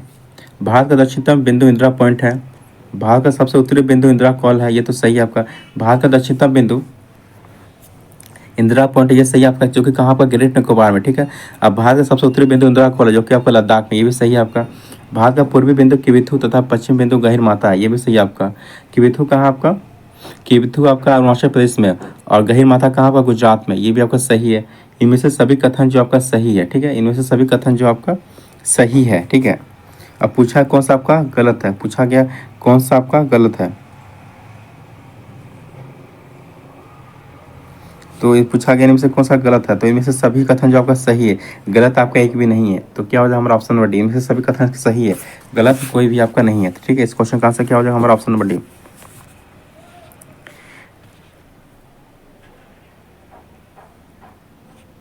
चलिए 48 की तरफ आते हैं। चलिए 48 का आंसर बताइए। आकाशगंगा के निकटतम स्पाइरल गैलेक्सी कौन सी है? Sunflower galaxy, Andromeda galaxy, pinwheel galaxy या ड्वार्फ गैलेक्सी? बताइए 48 का आंसर हमारा क्या हो जाएगा? Option number B. क्या हो जाएगा? Option number B Andromeda galaxy. क्या हो जाएगा? Andromeda galaxy. तो आकाशगंगा के निकटतम स्पाइरल गैलेक्सी जो एंड्रोमेडा गैलेक्सी है, एंड्रोमेडा को हिंदी में क्या कहते हैं हम लोग? देवयानी कहते हैं। क्या कहते हैं? देवयानी कहते हैं। हिंदी में क्या कहते हैं? देवयानी कहते हैं। ठीक है, आकाशगंगा असंख्य तारों, बादलों तथा गैसों की एक प्रणाली है। हमारा सौरमंडल इस आकाशगंगा का एक भाग है। प्रमुख आकाशगंगा का नाम क्या है? मंदाकिनी एवं देवयानी। ठीक है, याद रखिएगा। हमारा जो आकाशगंगा है उसको क्या कहते हैं? मिल्की वे कहते हैं। क्या कहते हैं? मिल्की वे, ये भी याद रखिएगा। दूध मेखला। क्वार्टरजाइट निम्न में से किस प्रकार का एक सेल होता है? आग्नेय, तलछटी, बैसाल्ट या रूपांतरित? बताइए 49 का आंसर हमारा क्या हो जाएगा? Option number D. क्या? रूपांतरित। क्वार्टरजाइट रूपांतरित सेल होता है। सेलों को उनकी निर्माण पद्धति के आधार पर 3 समूह में विभाजित किया जाता है। कौन कौन सा? पहला क्या आपका? आग्नेय चट्टान। पहला क्या आपका? आग्नेय चट्टान। ठीक है, इसका निर्माण पृथ्वी के आंतरिक भाग के मैग्मा में लावा से होता है। आग्नेय चट्टान का निर्माण जो आपका पृथ्वी के आंतरिक भाग के मैग्मा एवं लावा से होता है। इसका उदाहरण कौन कौन से आपके? ग्रेनाइट, गैब्रो, पैगमाइट और बेसाल्ट। आग्नेय चट्टान का उदाहरण कौन कौन सा आपका ग्रेनाइट, ग्रेनाइट, गैब्रो, पैगमाइट और बेसाल्ट। ठीक है। और दूसरा कौन सा आपका अवसादी चट्टान, दूसरा कौन सा आपका अवसादी चट्टान। अवसादी चट्टानें अधिकांशतः परतदार होती है, इसे जो है परतदार चट्टानें कहते हैं अवसादी को। अवसादी चट्टानें अधिकांशतः परतदार होती है। अवसादी चट्टान के उदाहरण कौन कौन से आपके चूना पत्थर, कोयला और गिजराइट। चूना पत्थर और कोयला गिजराइट। और तीसरा जो होता है आपका कौन सा होता है रूपांतरित शैल होता है। कौन सा रूपांतरित शैल होता है। दाब, आयतन और ताप में परिवर्तन की प्रक्रिया के फलस्वरूप इन शैलों का निर्माण होता है। दाब, आयतन और ताप में परिवर्तन की प्रक्रिया के फलस्वरूप जो है रूपांतरित चट्टान का निर्माण होता है। रूपांतरित चट्टान का उदाहरण क्या आपका स्लेट, शिस्ट, संगमरमर और कॉटरजाइट। रूपांतरित चट्टान का उदाहरण क्या आपका स्लेट, शिस्ट, संगमरमर और कॉटरजाइट। ठीक है, याद रखिएगा। चलिए 50 का आंसर बताइए क्या होगा। वह क्षेत्र जहाँ किसान केवल सब्जियों में विशेषज्ञता रखते हैं, इस प्रकार की खेती को क्या कहा जाता है। सहकारी खेती, सामूहिक खेती, मिश्रित खेती या ट्रक फार्मिंग खेती। बताइए 50 का आंसर हमारा क्या हो जाएगा। ऑप्शन नंबर डी, क्या ट्रक फार्मिंग खेती। ठीक है, जहाँ किसान केवल सब्जियों में विशेषज्ञता रखते हैं, इस प्रकार की खेती क्या कहलाती है, ट्रक फार्मिंग कहलाती है। ठीक है। और मिश्रित खेती क्या होती है आपकी, एक ही खेत में एक ही मौसम में दो या दो से अधिक फसलों को उगाने की प्रक्रिया को क्या कहते हैं, मिश्रित फसल कहते हैं या मिश्रित खेती कहते हैं।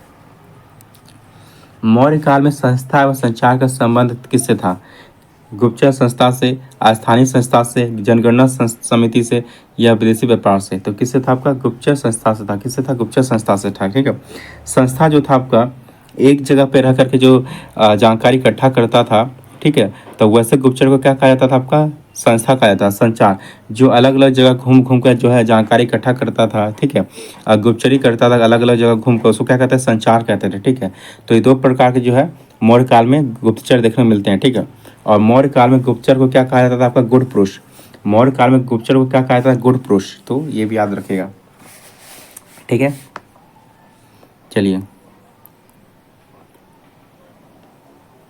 चलिए 52 का आंसर बताइए क्या होगा। मिथिला के कर्नाट वंश की स्थापना किसने की थी। हरि सिंह देव ने, नरसिंह देव ने या नान्य देव ने या नान्य सिंह ने। बताइए 52 का आंसर हमारा क्या हो जाएगा। ऑप्शन नंबर सी क्या हो जाएगा, नान्य देव। तो मिथिला में नान्य देव ने जो है कर्नाट वंश की स्थापना की थी। ठीक है। इसने जो आपका 1097 से 1147 तक 1097 से 1147 तक जो शासन किया था। इस वंश का अंतिम शासक कौन था आपका हरिदेव सिंह था। कौन था, हरिदेव सिंह। हरिदेव सिंह। इस वंश का अंतिम शासक कौन था आपका हरि सिंह देव था। कौन था, हरि सिंह देव जो था इस वंश का अंतिम शासक था। ठीक है, याद रखिएगा। चलिए 53 का आंसर बताइए क्या होगा। निम्नलिखित घटनाओं को कालक्रम के अनुसार बढ़ते हुए सही क्रम में व्यवस्थित करें। ठीक है, तो बताइए 53 का क्या हो जाएगा। देखिए वास्को डी गामा की दूसरी यात्रा कब हुआ था आपका 1501 में हुआ था। पहला कब हुआ था 1498 में और दूसरी यात्रा कब हुआ था 1501 में। ठीक है। अब बांडीवॉस का निर्णायक युद्ध जो हुआ था ये कब हुआ था आपका 1760 में। कब हुआ था 1760 में हुआ था। ठीक है। और ईस्ट इंडिया कंपनी का स्थापना कब हुआ था आपका 1600 हुआ था। कब हुआ था 31 दिसंबर 1600 हुआ था। कब हुआ था 31 दिसंबर 1600 हुआ था। अब बेदरा का युद्ध कब हुआ था आपका 1759 में हुआ था। कब हुआ था 1759 में। तो आप मिला लीजिए कौन सा आपका कालक्रम के अनुसार सही है आपका। तो देखिए पहले आपका क्या आएगा, पहले आपका देखिए वास्को डी गामा आएगा। ठीक है। फिर वास्को डी गामा बाद क्या आएगा 1501 के बाद क्या आएगा आपका बस 1501 के बाद आपका आएगा 1600 आएगा। ठीक है। तो फिर क्या आ जाएगा आपका ईस्ट इंडिया कंपनी आ जाएगा। फिर क्या आ जाएगा आपका बांडीवॉस का युद्ध आ जाएगा। तो 1 2 3 और 4 तो क्या हो जाएगा, तो क्या हो जाएगा हमारा ऑप्शन नंबर सी। क्या हो जाएगा हमारा ऑप्शन नंबर सी 1 3 4 2 1 3 4 2। ठीक है, 1 3 4 2 पहले हमारा ऑप्शन हो जाएगा कौन सा 1 3 4 2। ठीक है। तो इस क्वेश्चन का आंसर क्या हो जाएगा हमारा ऑप्शन नंबर सी। चलिए 54 की तरफ आते हैं। निम्न में से किस क्षेत्र में अस्थायी बंदोबस्त की प्रथा प्रचलित नहीं थी। उड़ीसा, पंजाब, बिहार या इनमें से कोई नहीं। बताइए 54 का आंसर हमारा क्या हो जाएगा ऑप्शन नंबर बी। क्या हो जाएगा ऑप्शन नंबर बी पंजाब। तो भारत में अंग्रेजों ने 3 प्रकार की भू राजस्व व्यवस्था चलाई थी। ठीक है, कौन कौन सा, अस्थायी बंदोबस्त, रैयतवारी बंदोबस्त और महलवारी बंदोबस्त। बंगाल, बिहार, उड़ीसा में जो है आपका बंगाल, बिहार, उड़ीसा और संयुक्त प्रांत में जो है और उत्तरी कर्नाटक में अस्थायी बंदोबस्त लागू किया गया था। कहाँ कहाँ, बंगाल, बिहार, उड़ीसा, संयुक्त प्रांत और उत्तरी कर्नाटक में जो आपका अस्थायी बंदोबस्त लागू किया गया था। और रैयतवाड़ी बंदोबस्त जो आपका मद्रास, मुंबई, असम के कुछ भागों में तथा महलबारी बंदोबस्त जो आपका मध्य प्रांत, संयुक्त प्रांत एवं पंजाब में लागू किया गया था। ठीक है, तो पंजाब में लागू किया गया था आपका रैयतवाड़ी बंदोबस्त, ये महलबारी बंदोबस्त। तो पंजाब में लागू किया गया था आपका महलबारी बंदोबस्त। ठीक है, तो ये पूछा स्थायी बंदोबस्त कहाँ लागू नहीं किया गया था आपका पंजाब में, तो ऑप्शन नंबर बी हमारा इस क्वेश्चन का आंसर हो जाएगा। किस वर्ष दादा भाई नौरोजी हाउस ऑफ कॉमन्स के सदस्य के रूप में निर्वाचित हुए थे? 1890 में, 1891 में, 1892 में, 1897 में। बताइए 55 का आंसर हमारा क्या हो जाएगा? ऑप्शन नंबर सी 1892 में।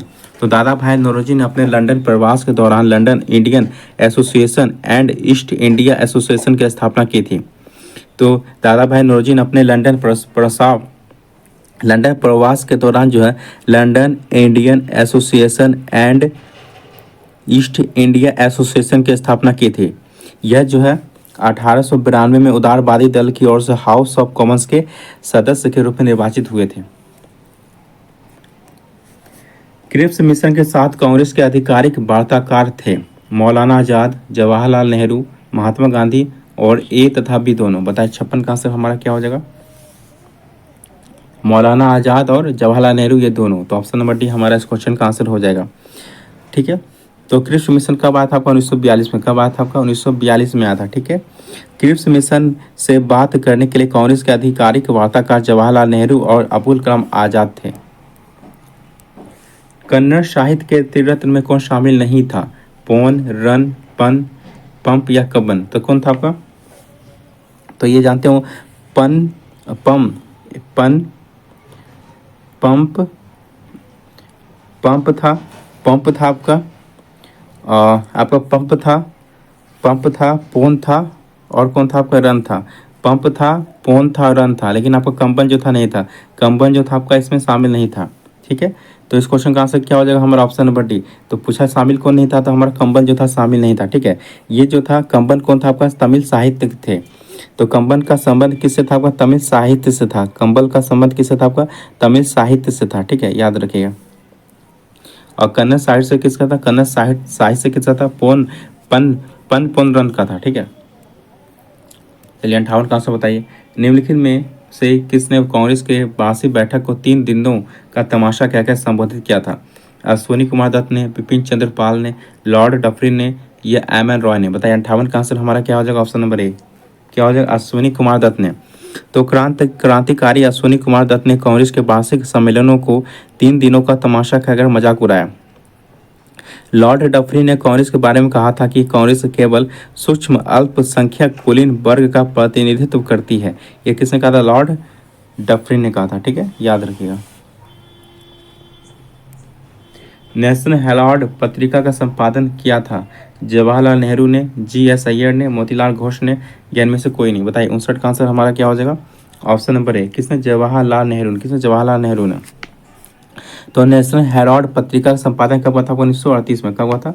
1938 में। ठीक है, और तो जवाहरलाल नेहरू ने जो अंग्रेजी में किया था, ये भी याद रखिएगा। राष्ट्रपिता महात्मा गांधी द्वारा रोलेट एक्ट के विरोध में कब पूरे देश में हड़ताल का आयोजन किया गया था? 5 अप्रैल 1919 को, 6 अप्रैल 1919 को, 7 अप्रैल 1919 को या 8 अप्रैल 1919 को? बताइए 60 का आंसर हमारा क्या हो जाएगा? ऑप्शन नंबर बी 6 अप्रैल 1919 को। तो 6 अप्रैल 1919 को महात्मा गांधी के नेतृत्व में रॉलेट एक्ट के विरोध में संपूर्ण देश में हड़ताल का आयोजन किया गया था। यह महात्मा गांधी द्वारा आयोजित पहला राष्ट्रव्यापी जन आंदोलन था। ठीक है, याद रखिए। शुद्ध द्वैतवाद मत के संस्थापक निम्न में से कौन थे? माधवाचार्य, वल्लभाचार्य, शंकराचार्य या रामानुजाचार्य?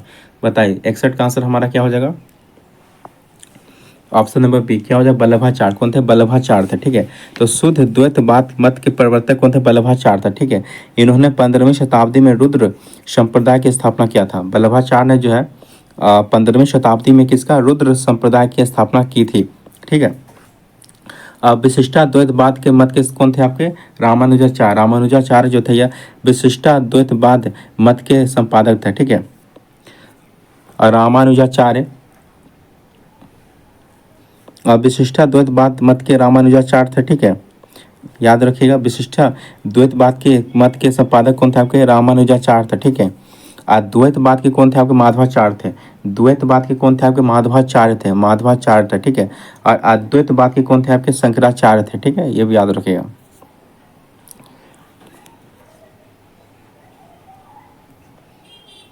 इसका एक ट्रिक भी, जैसे रामानुजाचार्य का क्या था? विशिष्टाद्वैतवाद। जैसे राम जी क्या थे? विशिष्ट थे। राम जी जो थे वो क्या थे? विशिष्ट थे। तो विशिष्ट से याद रखिए, विशिष्टाद्वैतवाद के संपादक कौन किए थे? रामानुजाचार्य के थे, ठीक है। और वल्लभाचार्य का क्या है आपका? शुद्ध द्वैतवाद। तो वल्लभ वल्लभ जो थे आपके काफी शुद्ध थे, तो ठीक है। तो वल्लभाचार्य क्या थे? शुद्धाद्वैतवाद के संपादक थे। माधवाचार्य जो थे, माधवाचार्य जो थे ये थे क्या थे आपके? द्वैतवाद के संपादक थे, ठीक है। माधवाचार्य जो द्वैतवाद संपादक, और अद्वैतवाद के कौन थे? शंकराचार्य थे। निम्नलिखित में से किस राजपूत शासक ने दो अश्वमेध यज्ञ कराया था? राणा सिंह ने, राणा अजित सिंह ने, राणा रणबीर सिंह ने, राजा जय सिंह ने? बताइए। 62 का आंसर हमारा क्या हो जाएगा? ऑप्शन नंबर डी, राजा जय सिंह ने। किसने? राजा जय सिंह ने। राजा जय सिंह कहाँ के राजा थे आपके? आम्बेर के। कहाँ के थे ये? आम्बेर के। ये आम्बेर के राजा थे, राजा जय सिंह, ठीक है। इन्होंने जो है अपने शासनकाल में 2 बार अश्वमेध यज्ञ का आयोजन करवाया था, ठीक है, याद रखिएगा। मारियाह प्रथा पर प्रतिबंध के कारण किस जनजाति ने विद्रोह किया था? भील जनजाति ने, मुंडा जनजाति ने, कोल या खोंड? बताइए। 63 का आंसर हमारा क्या हो जाएगा? ऑप्शन नंबर डी, किसने? खोंड जनजाति। किसने? खोंड जनजाति। तो ये कहाँ के थे? खोंड जनजाति आपका उड़ीसा के थे। कहाँ के थे? उड़ीसा के थे, ठीक है। तो खोंड जनजाति, ये जो है मारिया प्रथा, मारिया प्रथा मतलब क्या होता है? नर बलि प्रथा। क्या होता है? नर बलि प्रथा, ठीक है। तो ये जनजाति क्या करता था? नर नर का बलि मतलब मानव का क्या बलि देते थे, ठीक है। तो इस प्रथा पर प्रतिबंध किसने लगाया था? आपका लॉर्ड हार्डिंग प्रथम ने लगाया था। किसने? लॉर्ड हार्डिंग प्रथम ने जो है इस प्रथा पर प्रतिबंध लगाया था, ठीक है। और इस प्रथा पर प्रतिबंध लगाने के कारण जो है इसने जमकर विरोध किया था खोंड जनजाति ने, ठीक है, याद रखिए। तो ये क्या करते? नर बलि प्रथा देते थे खोंड जनजाति उड़ीसा में।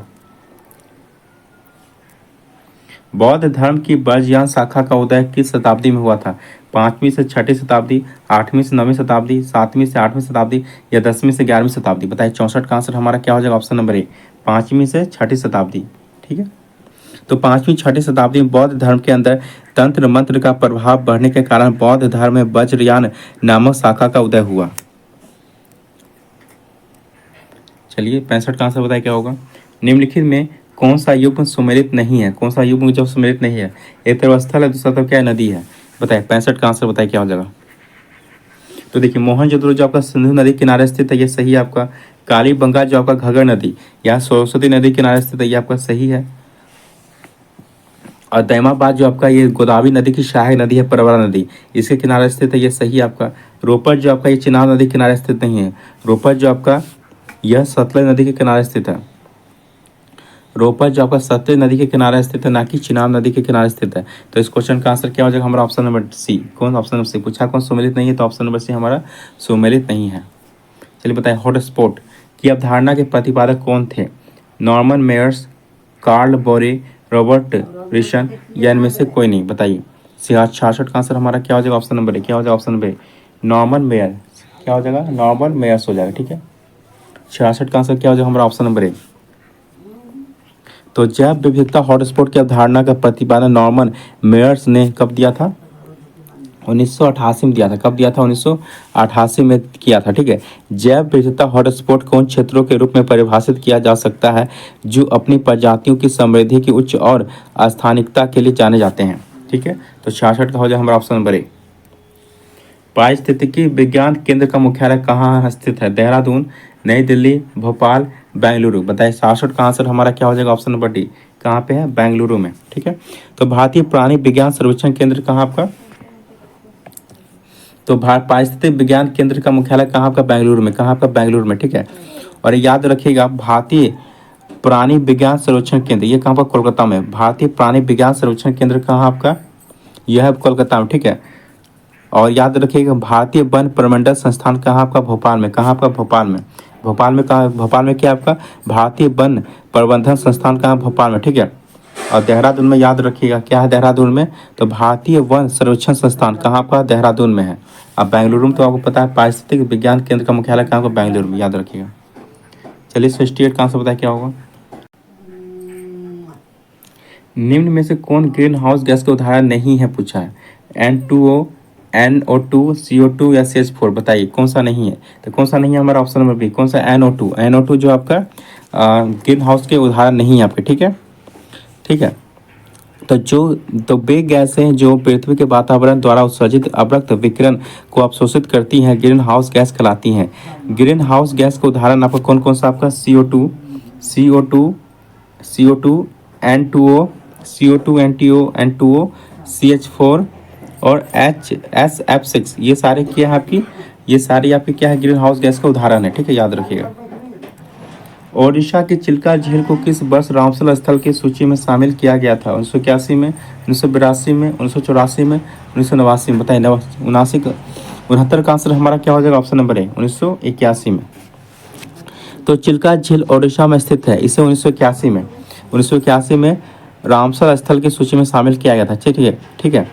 चिल्का झील भारतीय उपमहाद्वीप में स्थित सबसे बड़े खारे पानी की झील और शीत ऋतु के दौरान पक्षियों के आगमन का सबसे बड़ा स्थान है आपका चिल्का झील, ठीक है, याद रखिएगा। चलिए 17 का आंसर बताइए क्या होगा। पारिस्थितिकी निम्नलिखित में से किसके बीच के पारस्परिक संबंधों का अध्ययन है? मनुष्य एवं वन, मृदा एवं जल, जीव एवं वातावरण, या इनमें से सभी, बताएं। 70 का आंसर हमारा क्या हो जाएगा, ऑप्शन नंबर सी, क्या हो जाएगा, ऑप्शन नंबर सी, जीव एवं वातावरण। तो पारिस्थितिकी जीव तथा वातावरण के बीच के पारस्परिक संबंधों का अध्ययन है। पारिस्थितिकी मतलब इकोलॉजी शब्द का प्रथम बार प्रयोग किसने किया था? अर्नेस्ट हैकल ने। किसने किया था? अर्नेस्ट हैकल ने जो है इकोलॉजी मतलब पारिस्थितिकी शब्द का प्रयोग किया था सर्वप्रथम अर्नेस्ट हैकल ने किया था, ठीक है। और पारिस्थितिकी तंत्र मतलब इकोसिस्टम शब्द का प्रयोग किसने किया था? एजे टॉन्सले ने किया था। ये थोड़ा सा अच्छा पॉइंट है, इसको याद रखिएगा आप, ठीक है। इकोलॉजी शब्द का प्रयोग किसने किया था? आपका अर्नेस्ट हैकल ने। किसने किया था? अर्नेस्ट हैकल, इसको याद रखिए, काफ़ी पूछा जाता है एग्जाम में। अर्नेस्ट हैकल ने जो इकोलॉजी शब्द का प्रयोग किया था, ठीक है। और इकोलॉजी का प्रयोग किसने किया था? अर्नेस्ट हैकल ने, ठीक है। और इकोसिस्टम शब्द का प्रयोग किसने किया था? ए जी टॉन्सले ने। किसने? ए जी टॉन्सले ने, ठीक है, याद रखिए। तो इकोलॉजी का प्रयोग किया था अर्नेस्ट हैकल ने और इकोसिस्टम शब्द का प्रयोग किया था ए जी टॉन्सले ने, ठीक है। ये दोनों पॉइंट आप याद रखिएगा, काफ़ी इंपॉर्टेंट है। अब भारत में पारिस्थितिकी का जनक कौन है? आपका प्रोफेसर रामदेव मिश्र है। भारत में पारिस्थितिकी का जनक कौन है? आपके प्रोफेसर रामदेव मिश्र है। ये भी पॉइंट आप याद रखिएगा। आसपान जिला किस संघ से संबंधित है? संघ पोरिफेरा, संघ सिटेट्रा, संघ एलेडिडा या संघ प्ले हेल्थमनिज, बताइए। 71 का आंसर हमारा क्या हो जाएगा? ऑप्शन नंबर ए, संघ पोरिफेरा। तो अस्पोन जिला संघ पोरिफेरा से संबंधित है, ठीक है। इस संघ में सम्मिलित जीवों के शरीर में अनेक छिद्र पाए जाते हैं, जिन्हें क्या कहा था? ऑस्ट्रिया कहा था, ऑस्ट्रिया कहा था, ठीक है। इस संघ के जीवों में छोटे छिद्रों के अतिरिक्त एक बड़ा छिद्र होता है, जिसे क्या कहते हैं? ऑस्कुलम कहते हैं। किसे क्या कहते हैं? ऑस्कुलम कहते हैं, ठीक है। अब पोरिफेरा संघ के जीव द्विलिंगी होते हैं। इसमें युग्मकों के संयोग से लैंगिक जनन तथा मुकुलन विखंडन द्वारा अलैंगिक जनन होता है, याद रखिएगा। लाइसोसोम है श्वसन केंद्र, पाचन केंद्र, ऊर्जा केंद्र, विसर्जन केंद्र। तो बताइए 72 का आंसर हमारा क्या हो जाएगा? हमारा 72 का आंसर क्या हो जाएगा? हमारा ऑप्शन नंबर बी, क्या हो जाएगा? ऑप्शन नंबर बी, पाचन केंद्र। क्या है? पाचन केंद्र है, ठीक है, ये याद रखिएगा। तो लाइसोसोम कोशिका का पाचन केंद्र है। लाइसोसोम की संरचना गोलाकार थैलियोनुमा होती है, जिसमें उपस्थित एंजाइम अम्लीय प्रकृति के होते हैं। लाइसोसोम बाहर से आए रोगाणुओं तथा क्षतिग्रस्त कोशिकाओं का पाचन करते हैं, इसलिए लाइसोसोम को कोशिका की आत्महत्या की थैली कहते हैं। तो 72 का आंसर क्या हो गया? हमारा ऑप्शन नंबर बी। चलिए 73 का आंसर बताइए क्या होगा? चलिए, निम्नलिखित में कौन संयोजी उत्तक का उदाहरण है? रक्त, अस्थि, उपास्थि, बताइए। 73 का आंसर बताइए क्या हो जाएगा हमारा? तो कौन सा आपका? तीनों जो है आपका संयोजी उत्तक का उदाहरण है। तो ऑप्शन नंबर डी हमारे इस क्वेश्चन का आंसर हो जाएगा, ठीक है। चलिए 74 का आंसर बताइए क्या हो जाएगा? जीरोथैलेमिया नामक रोग किस विटामिन की कमी के कारण होता है? Vitamin B1, vitamin D, vitamin A, vitamin के, बताइए। 74 का आंसर हमारा क्या हो जाएगा? ऑप्शन नंबर 74 का आंसर हमारा क्या हो जाएगा? Vitamin A. क्या हो जाएगा? विटामिन ए हो जाएगा। 74 का आंसर क्या हो जाएगा हमारा? Vitamin A. तो जीरोथैलेमिया तथा रतौंधी विटामिन ए की कमी से कारण होता है, ठीक है। अब विटामिन ए के प्रमुख स्रोत कौन कौन से आपके हैं? दूध, अंडा, पनीर, हरी साग सब्जी जो है विटामिन ए के अच्छे स्रोत है, ठीक है। अब विटामिन B1 जिसको क्या कहते हैं, थायमिन कहते हैं। क्या कहते हैं, थायमिन कहते हैं, ठीक है। इसकी कमी से क्या होता है आपका ऑस्टियोमलेशिया होता है। क्या होता है, ऑस्टियोमलेशिया होता है। ऑस्टियोमलेशिया नामक रोग होता है, ठीक है। विटामिन B1 की कमी से क्या होता है, ऑस्टियोमलेशिया नामक रोग होता है, ठीक है। अब विटामिन डी की कमी से क्या होता है आपका, ये विटामिन डी को क्या कहते हैं, कैल्सीफेरोल कहते हैं। इसकी कमी से क्या होता है आपका, इसकी कमी से जो होता है आपका रिकेट्स हो जाता है। क्या होता है, रिकेट्स हो जाता है विटामिन डी की कमी से, ठीक है। ये भी याद रखिएगा। और विटामिन डी ये जो आपका विटामिन भी होता है और हार्मोन भी होता है विटामिन डी, ये भी याद रखिएगा। उपास्थि की कोशिकाओं को क्या कहा जाता है, कॉन्ड्रोसाइट्स, ऑस्टियोसाइट्स, लिम्फोसाइट्स, या इनमें से सभी, बताइए। 75 का आंसर हमारा क्या हो जाएगा, ऑप्शन नंबर है। क्या हो जाएगा, कॉन्ड्रोसाइट्स। क्या हो जाएगा, कॉन्ड्रोसाइट्स। तो उपास्थि की कोशिकाओं को कॉन्ड्रोसाइट कहा जाता है।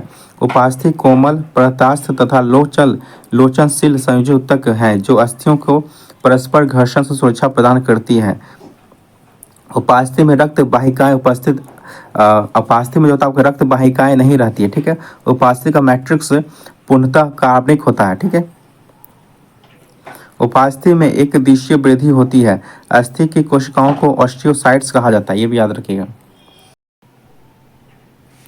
मानव श्वसन में कार्बन डाइऑक्साइड का संचरण सर्वाधिक किसके माध्यम से होता है, हीमोग्लोबिन के माध्यम से, प्लाज्मा के माध्यम से, बाइकार्बोनेट्स के रूप में, या ए तथा बी दोनों के रूप में। तो किसके रूप में होता है हमारा, ऑप्शन नंबर सी, बाइकार्बोनेट्स के रूप में होता है। इससे जो आपका 70 से 85% जो है आपका कार्बन डाइऑक्साइड का परिवहन करता है, ठीक है। बाइकार्बोनेट्स में क्या क्या होता है, सोडियम तथा पोटेशियम होता है, ठीक है। इससे जो होता है आपका बाइकार्बोनेट्स से जो होता है 70 से 85% कार्बन डाइऑक्साइड का परिवहन करता है, ठीक है, सर्वाधिक। और हीमोग्लोबिन के माध्यम से जो कार्बन डाइऑक्साइड का कितना होता है आपका, 10 से 20%, कितना, 10 से 20% जो आपका हीमोग्लोबिन के माध्यम से जो है कार्बन डाइऑक्साइड का जो है परिवहन होता है, ठीक है। अब प्लाज्मा के माध्यम से जो आपका 7%, प्लाज्मा के माध्यम से जो आपका 7% जो है आपका कार्बन डाइऑक्साइड का परिवहन होता है। सर्वाधिक किससे होता है, बाइकार्बोनेट स्वरूप में होता है, ठीक है, याद रखिएगा। प्राणियों के निम्नलिखित में से किस संवर्ग में त्रिकोष्ठीय हृदय होता है, मत्स्य एवं उभयचर और सरीसृप, केवल सरीसृप, केवल उभयचर, बताइए। 77 का आंसर बताइए, क्या हो जाएगा हमारा, ऑप्शन नंबर बी, उभयचर और सरीसृप। तो उभयचरों और सरीसृपों में त्रिकोष्ठीय हृदय होता है। इनमें 2 आलिंद और 1 निलय होता है। अब मछलियों के हृदय में क्या होता है आपका, मछलियों में क्या होता है आपका, 2 हृदय होता है, ठीक है। मछलियों के कक्ष में कितना, 2 हृदय होता है, ठीक है। पक्षियों और स्तनधारी में कितना होता है, 4 होता है। कितना होता है, 4 होता है, ठीक है। पक्षियों और स्तनधारी में क्या होता है, 4 हृदय होता है, ठीक है, याद रखिएगा। रक्तचाप को नियंत्रित करने वाली ग्रंथि है, थैलेमस, अधिवृक्क ग्रंथि, थायराइड या अग्नाशय, बताइए। 78 का आंसर बताइए, क्या हो जाएगा हमारा, ऑप्शन नंबर बी, क्या हो जाएगा, अधिवृक्क जी ग्रंथि, ठीक है। अधिवृक्क ग्रंथियां हार्मोन का उत्पादन करती हैं जो उपापचय, प्रतिरक्षा प्रणाली और रक्तचाप, तनाव की प्रक्रिया और अन्य आवश्यक कार्यों को विनियमित करने में मदद करती है। कौन सा, अधिवृक्क ग्रंथि। मूत्र का पीला रंग किसकी मौजूदगी के कारण होता है, कोलेस्ट्रॉल, लसिका, पित्त या यूरोक्रोम, बताइए। 79 का आंसर बताइए, क्या हो जाएगा हमारा, ऑप्शन नंबर डी, यूरोक्रोम। तो नेफ्रॉन या वृक्क नलिका में रुधिर से छनकर आए जल एवं शेष उत्सर्जित पदार्थ के मिश्रण को मूत्र कहते हैं। मनुष्य का मूत्र पारदर्शी एवं हल्के पीले रंग का द्रव्य होता है। इसका पीला रंग हीमोग्लोबिन के अपघटन से निर्मित यूरोक्रोम नामक वर्णक के कारण होता है। किसके कारण होता है, यूरोक्रोम नामक। तो हीमोग्लोबिन के अपघटन से निर्मित यूरोक्रोम नामक वर्णक के कारण जो है मूत्र का पीला रंग होता है।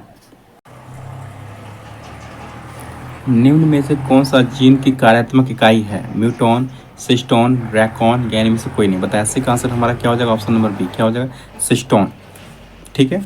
तो निम्न जीन की कार्यात्मक इकाई क्या होती है आपको, सिस्टोन कहलाती है, ठीक है। जीन की कार्यात्मक इकाई सिस्टोन कहलाती है।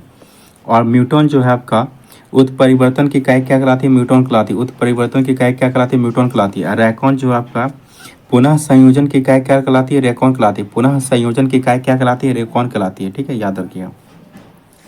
प्लांक नियतांक का मात्रक है, जूल, जूल प्रति सेकेंड, जूल प्रति मिनट या जूल सेकेंड, बताइए। 81 का आंसर हमारा क्या हो जाएगा, option number D, joule second. तो प्लांक नियतांक का मात्रक क्या आपका, जूल सेकेंड, ठीक है। प्लांक नियतांक का मान क्या होता है आपका, याद रखिए। मान इसका 6.67 इंटू 10⁻⁻34 जूल सेकेंड होता है, ठीक है, याद रखिए। 6.67 गुना 10⁻⁻34 34 जूल सेकेंड होता है, ठीक है। प्लांक नियतांक का मान होता है, याद रखिएगा। चलिए 82 की तरफ आते हैं। एक अंतरिक्ष यात्री पृथ्वी तल की तुलना में चंद्र तल पर अधिक ऊंची छलांग लगा सकता है, क्योंकि चंद्र तल पर गुरुत्वाकर्षण बल पृथ्वी तल की तुलना में अत्यंत अल्प है, ठीक है। इसी कारण तो ऑप्शन नंबर सी हमारा इस क्वेश्चन का आंसर हो जाएगा। तो चंद्रमा पर गुरुत्वाकर्षण बल का मान पृथ्वी की तुलना में जो है 1/6 भाग होता है, ठीक है। इसका अर्थ है कि यदि पृथ्वी पर किसी वस्तु का भार 60 किलो है तो चंद्रमा पर कितना हो जाएगा आपका 10 केजी हो जाएगा। अगर पृथ्वी पर वो 60 केजी है तो चंद्रमा पर कितना हो जाएगा हमारा वो 10 केजी हो जाएगा। कितना? चंद्रमा पर वो 10 केजी हो जाएगा, ठीक है। चलिए 83 की तरफ आते हैं। बर्फ के दो टुकड़ों को आपस में दबाने पर टुकड़े आपस में चिपक जाते हैं, क्योंकि दाब अधिक होने से बर्फ का गलनांक घट जाता है, या दाब अधिक होने से बर्फ का गलनांक बढ़ जाता है। दाब अधिक होने से बर्फ का गलनांक पहले घटता है फिर बढ़ता है। दाब व गलनांक में कोई संबंध नहीं है। बताइए कौन सा हमारा आंसर सही हो जाएगा। तो 83 का आंसर हमारा क्या हो जाएगा? ऑप्शन नंबर ए, क्योंकि दाब अधिक होने से बर्फ का गलनांक क्या होता है? घट जाता है। इसी कारण जो है आपका बर्फ के दो टुकड़े आपस में क्या होते हैं? दबाने से वो आपस में चिपक जाते हैं, ठीक है। तो 83 का आंसर क्या हो जाएगा हमारा? ऑप्शन नंबर ए। तो बर्फ पर दबाव बढ़ाने से बर्फ का गलनांक कम हो जाता है एवं दबाव घटाने पर बर्फ का गलनांक जो है बढ़ जाता है।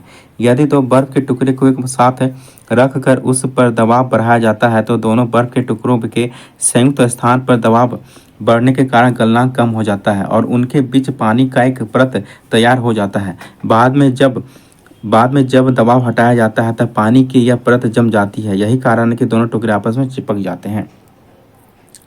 चलिए 84 का आंसर बताइए।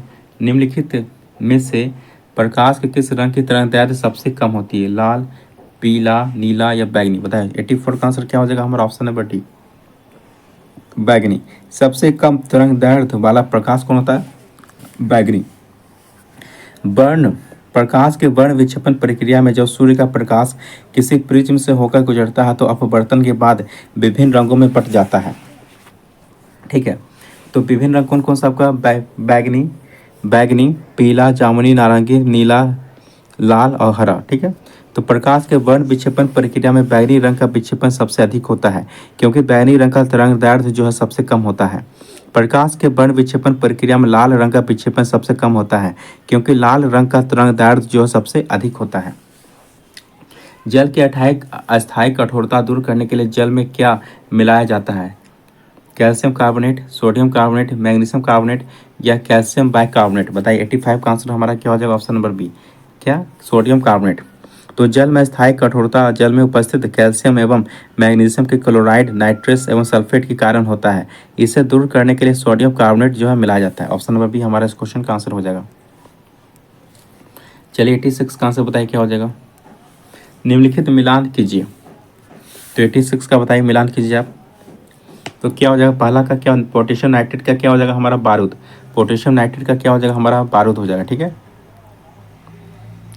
और पेनिसिलिन क्या हो जाएगा हमारा? प्रतिजैविक। क्या होता है? हो जाएगा प्रतिजैविक हो जाएगा। और यूरिया क्या हो जाएगा हमारा? उर्वरक हो जाएगा, ठीक है। और मेलाथिनॉन क्या हो जाएगा? कीटनाशक हो जाएगा। तो 86 का हमारा ऑप्शन के हिसाब से कौन हो जाएगा हमारा सही? ऑप्शन नंबर सी हमारा सही हो जाएगा। चलिए 87 की तरफ आते हैं। निम्न में से कौन सा पौधों के लिए एक सूक्ष्म पोषक तत्व है? कार्बन, ऑक्सीजन, नाइट्रोजन और बोरॉन?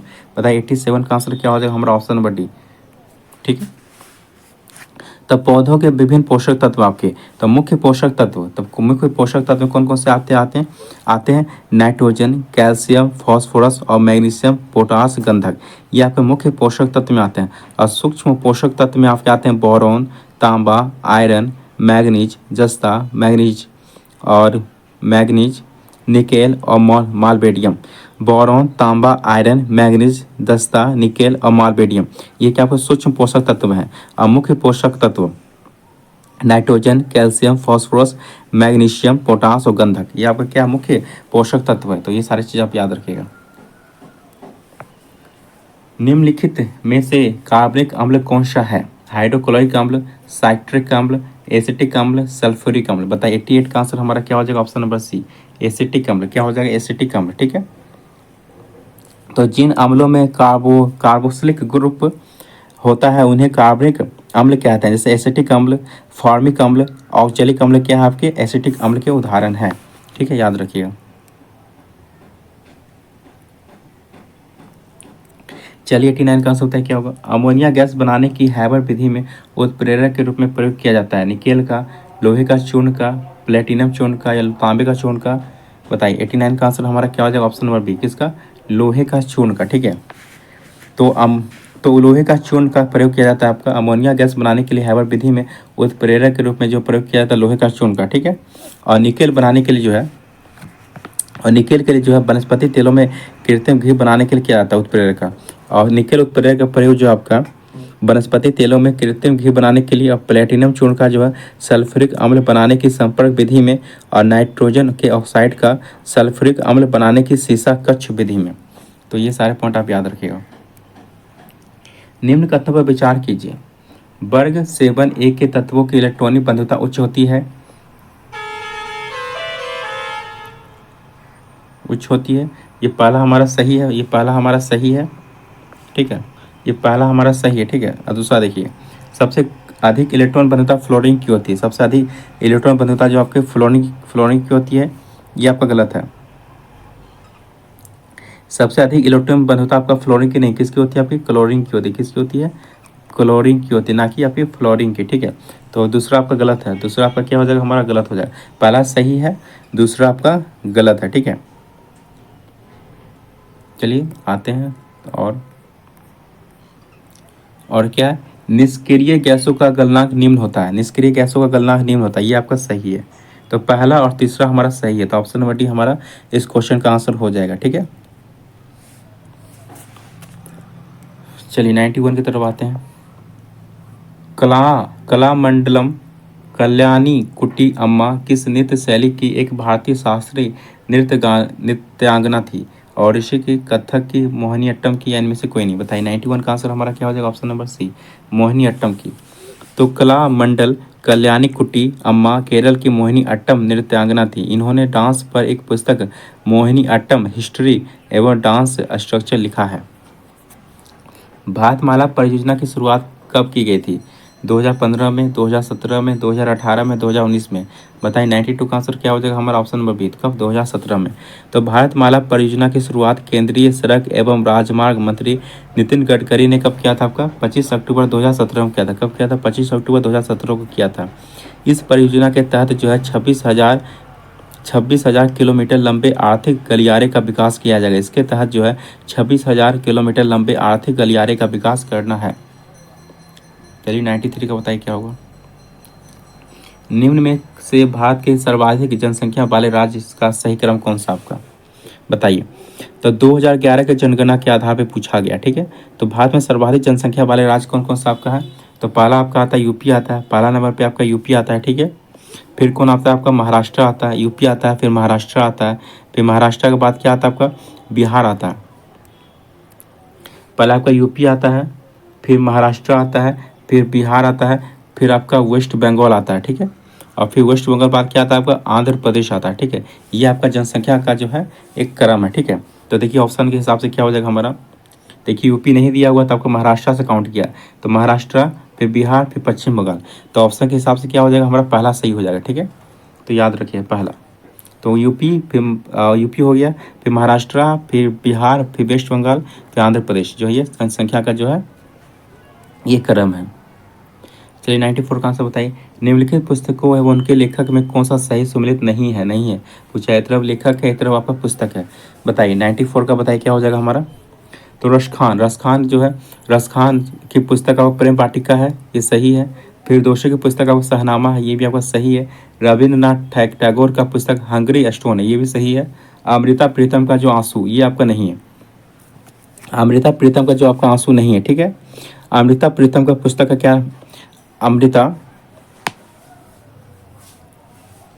ये आपका आंसू जो है किसकी पुस्तक है, ये आपका आंसू, ये आंसू आंसू पुस्तक के लेखक कौन आपका, जयशंकर प्रसाद, कौन आपका, जयशंकर प्रसाद, जयशंकर प्रसाद। आंसू पुस्तक के लेखक जो आपका जयशंकर प्रसाद है, जयशंकर प्रसाद जो आपके आंसू पुस्तक के लेखक है, ना कि रवि अमृता प्रीतम। पूछा कौन सा सुमेलित नहीं, हमारा ऑप्शन नंबर डी जो हमारा सुमेलित नहीं है। ठीक है, ऑप्शन नंबर डी हमारा जो है सुमेलित नहीं है। ठीक है,